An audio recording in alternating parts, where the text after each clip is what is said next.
জগন্নাথ দেব, বলরাম এবং সুভদ্রার বিশাল রথ যখন পুরীর বড়দণ্ডে আলো করে দাঁড়ায়, তখন সেই রোমাঞ্চকর দৃশ্যের সাক্ষী হন দেশ বিদেশের লক্ষ লক্ষ ভক্ত। রাজকীয় পোশাকে সুসজ্জিত হয়ে খোদ পুরীর রাজবংশের রাজা রথের সামনে আসেন এবং নিজের হাতে রাস্তা পরিষ্কার করতে শুরু করেন।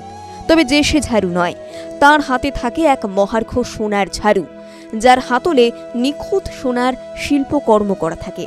শতাব্দী প্রাচীন পুরীর রথযাত্রার এই বিশেষ আচারটি ছেঁড়া পেহেনরা নামে পরিচিত। আপাত দৃষ্টিতে এটি একটি সাধারণ পরিচ্ছন্নতার কাজ বলে মনে হলেও এর পেছনে লুকিয়ে রয়েছে এক গভীর আধ্যাত্মিক, ঐতিহাসিক এবং সামাজিক তাৎপর্য, যা এই উৎসবের পবিত্রতাকে এক অন্য মাত্রায় নিয়ে গিয়েছে।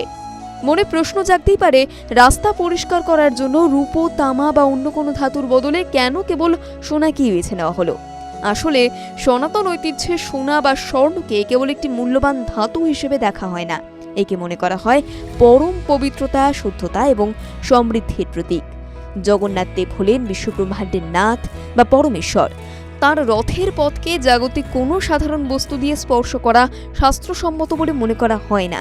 তাই ঈশ্বরের প্রতি সর্বোচ্চ সম্মান এবং ভক্তি জানাতেই এই আচারে খাঁটি সোনা ব্যবহার করা হয়।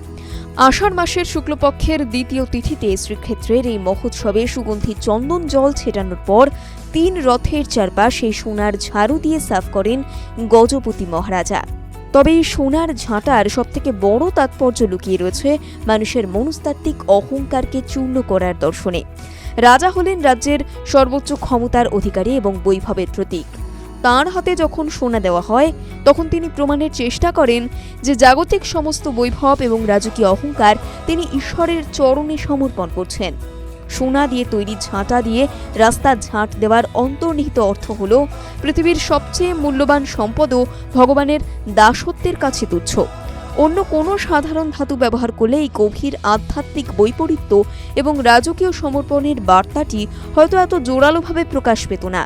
পুরীর রাজাকে জগন্নাথের প্রথম সেবক বা প্রধান সেবক বলে মনে করা হয়। ঈশ্বরের দরবারে রাজা এবং সাধারণ মানুষের মধ্যে কোনো ভেদাভেদ নেই, তা প্রমাণ করতেই রাজপরিবারের প্রতিনিধি এই দায়িত্ব নিজের কাঁধে নেন। 3 ঠাকুরকে যখন রথে বসিয়ে মাসির বাড়ি অর্থাৎ গুন্ডিচা মন্দিরের অভিমুখে নিয়ে যাওয়ার প্রস্তুতি শেষ হয়, তখনই গজপতি মহারাজা তারই পবিত্র দায়িত্ব পালন করেন। সেখানে কয়েকদিন বিশ্রাম নেওয়ার পর আবার উল্টো রথে ফিরে আসবেন মহাপ্রভু। ধর্মীয় বিশ্বাস বলে, এই রথের রশি টানা যেমন সমস্ত পাপের বিনাশ করে, তেমনি পবিত্র আচারটি দর্শন করলেও পুণ্য লাভ হয়। টিভি9 বাংলা ডিজিটাল।